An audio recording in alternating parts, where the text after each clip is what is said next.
ఒక ఊరిలో 5గురు అన్నదమ్ములతో ఒకటే చెల్లెలు. వాళ్ళు కోటేశ్వరులు. వాళ్ళకు కార్లు జీపులు ఉన్నాయి. ఒక ఫంక్షన్ వస్తుంది, ఆ ఫంక్షన్కి వెళ్ళాలి అని చెప్పి అన్నయ్య దగ్గరికి వెళ్తుంది. అన్నయ్య దగ్గరికి వెళ్తే వదిన చూస్తుంది. ఇంకో మీ చెల్లెలు వస్తుంది, ఏం చేసేపు నేనైతే గుడికి వెళ్తా అని చిన్నగా జారుకుంటా. అన్నయ్య ఏం చేస్తాడు, అన్నయ్య ఎట్లా పోతురు రేపు ఊరికంటే, ఏమో చెల్లె ఎట్లయితుందో, ఇంకో డ్రైవర్ లేడు, కార్ తీసుకుని పోదామంటే ఎట్లయితుందో ఏమో, మేము ఎట్లా పోవాలో ఏమో అని అంటాడు. అంటే సరే సరే అని చెప్పి చిన్నగా తమ్ముడింటికి వస్తుంది. తమ్ముడు ఏం చేస్తాడంటే, ఇంకో తమ్ముడు ఎట్లా పోతుర్రా అని అడిగితే తమ్ముడు ఏమంటాడంటే, ఏమో అక్క రేపు సండే కదా, ఏమైనా కిరాయిలు వస్తావో ఏమో అని చూస్తున్నా, కిరాయిలు వస్తే మాత్రం మేమైతే నమ్మకం తక్కువ పోయేది అని తమ్ముడు అంటాడు. మరదలేమో ముద్దుగా సెలవెడుతుంది, మూసుకొని పంతుంది. ఇంకేముంది, ఇంకో తమ్ముని ఇంటికి పోతాడు.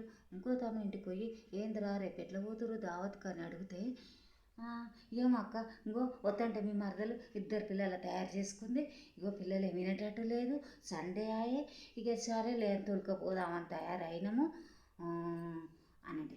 అంతలోపే ఈ మరదలు అందుకొని ఏమంటుంది, ఏమో వదినమ్మ చిన్నపిల్లను నీ మీద నన్ను కూర్చోబెట్టుకొని తోలుకొని వదా అంటే, చిన్నపిల్ల షీట్గా నీ లెక్కనే వదినమ్మ వినదు అని అదేనే ఇంకా పైగా అది షీట్గా అయింది.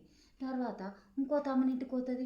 ఇంకో తమ్ముని ఇంటికి పోతే వాడేమంటాడంటే, ఇంకో ఎట్లా రా రేపు ఎట్లా పోతురా అని అడిగేలోపే, ఏమో అక్క నాకైతే డ్యూటీ ఉంది, డ్యూటీకి వాడు పోతున్నా, ఆడ లీవ్ ఇస్తే వెళ్తా లేకపోతే వెళ్ళను. మరి డ్యూటీ నా కోసం నువ్వు ఉండకు, నువ్వు వెళ్ళిపో మరి నువ్వు అక్క నా కోసం నువ్వు ఉంటే నీకు ఇబ్బంది అవుతుంది, నేను వస్తానో రాను అంట. మరదలు ఏం చేస్తుంది, ఓ చిన్న పిల్ల ఉంటుంది, దీన్ని ఎట్లా తప్పించుకోవాలి, నేను దాన్ని గిచ్చి వదినమ్మ పిల్లలు ఏడుస్తుంది జరగట్లా తిప్పుకొని వస్తా అని అది బయటికి వెళ్ళిపోతుంది. ఇక అట్లనే అని చెప్పి ఇక ఎట్లా రా అని చెప్పి ఇంకా చిన్న తమ్ముడికి పోతుంది. ఆడేమంటాడంటే, ఎట్లా పోతుర్రా రేపు మీరు అనగానే, ఏమో అక్క ఫంక్షన్ మా బామార్దిదే కదా, ఓ రోజు ముందు పోదాం అనుకుంటున్నాం అక్క, మరి వస్తే నువ్వు రా తొలకపోతావు అంటే, ఎట్లా అది ఓ రోజు ముందు పోదని. అట్లుంటారు అన్నల తమ్ములు, ఏం చేద్దాం.